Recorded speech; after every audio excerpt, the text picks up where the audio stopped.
Gonna do a tying video for you today, and we're gonna make this as quick and simple as possible just to get you guys this fly recipe, and that's about it. So these are the flies that I'm gonna give away when we get to 100 subscribers. So when we get to 100, we'll put a little video up, and whoever's in the comments is gonna get a few of these. Other than that, let's just bang one of these out, and I'll show you how to tie it. This is my hybrid nymph that I use in just about every fly fishing video. A couple of things before we start. One, this is a gold brass bead. Not good, okay? Don't use these. They're decent for like wet flies because they don't weigh as much, some stuff like that.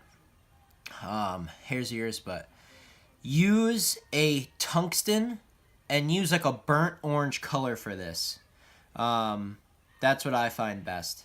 Make sure you use red or orange thread so you have a hot spot. I put a hot spot on just about every nymph. But anyways, let's do one of these. Now this is size 14. I personally think this particular fly looks best in size 16. But we'll do a number 14 just to show you how to tie it. Okay, start your thread. Go all the way back to about there, that's fine. The tail is biots, okay? Olive colored. Snip two of them. Snip two of them. These two look beautiful. Bingo. Okay, I like to do one at a time. Everyone ties biots differently, and that's fine. Okay, that one's the other side. Now you gotta make sure you get these right. There's a little bit of curve to these, and you want them curving away from the hook. I always do the side closest to me first. I just find it easier. And the other thing you got to make sure you get right is the length. So you can pull them through a little until you get the right length. That's perfect right there. Take this other one, flip it over so it splays away from the hook. Can't stress that enough. The biots are the most critical part of this fly, I'm telling you. Gotta make sure you get these things right. They're tricky. They took me a while, you know, just working with them to get good at using them. Of course, I'm doing a shit job today. Holy cow. Alright, pull it through just a hair, and that's good right there. Give a nice tug on that thread. You want to cinch them suckers right down. Those are perfect right there. I don't snip them too close because I like to just tie them, those tag ends, just snug them down on the hook shank for better fly security. Now we'll go with copper wire. This is going to be the body of your fly, okay? And you want to snip a nice piece, a big old piece. You want to make sure you have enough to make it all the way down the fly. Tie the end in right there. Make sure you go back far enough, and then just start coming forward.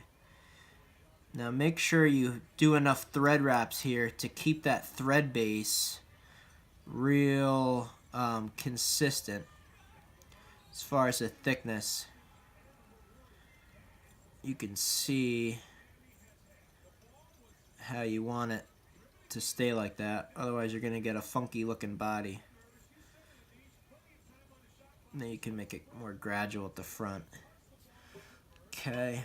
Now let me just check my camera, because I'm just filming this with an iPhone, so let me make sure the focus is still good for you guys. Alright, that looks pretty good. I need to get a legit camera to do more of these for you guys, but for today, hopefully this will be enough. So take your copper wire and just start touching wraps of the wire forward. Like that one's not exactly touching. So you want to kind of pull back against the other ones. Don't have to be perfect. But the difference from hooking a stocked fish and hooking that big, smart, wild brown trout, that's the difference with impurities in flies, and obviously presentation. But try to make it as best you can. It can't hurt to have a nice looking fly. However, I've caught plenty of fish on some crappy looking stuff though.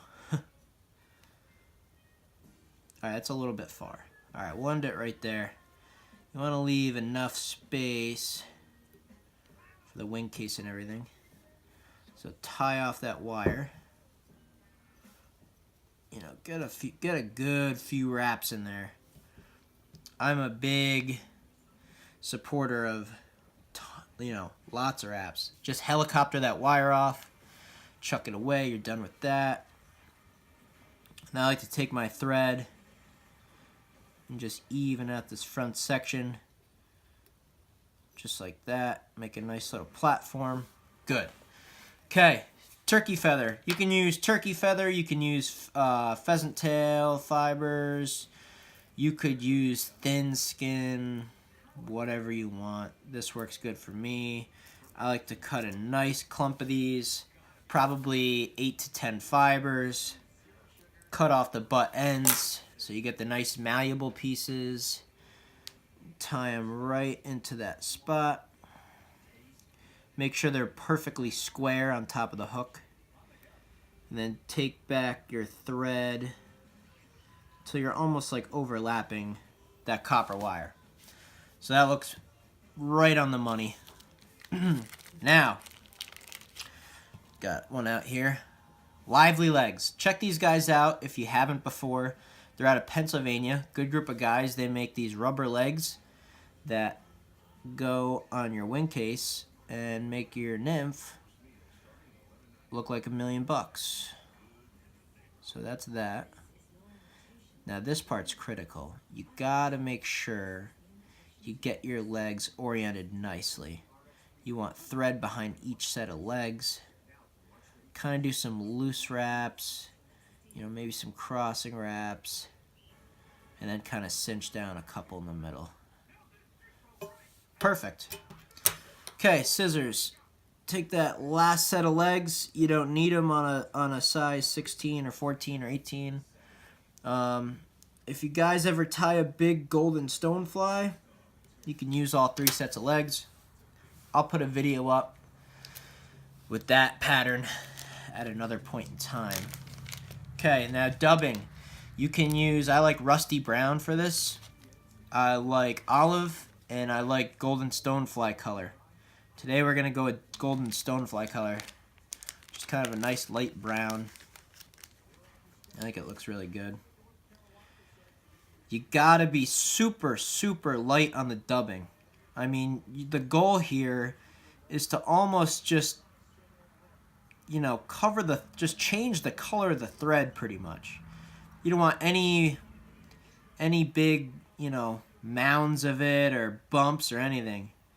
Just change the color of that thread. That should be pretty good. Longer, skinnier noodles of dubbing. Start right in the middle. Couple of wraps. And then I like to go backwards a bit. Maybe a couple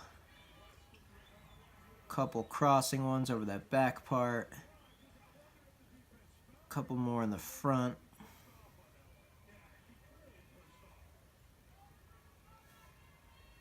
And then you want to end your tying thread right there in the front.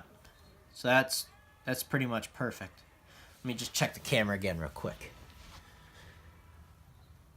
Alright, not the best. I know you guys can't see this too well.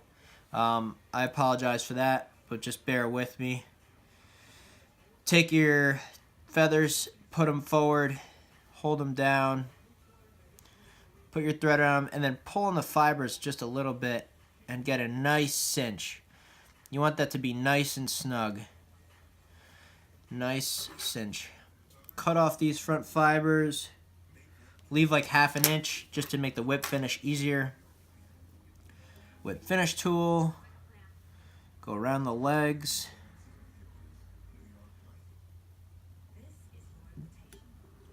Four wraps, and then we'll do a double whip finish.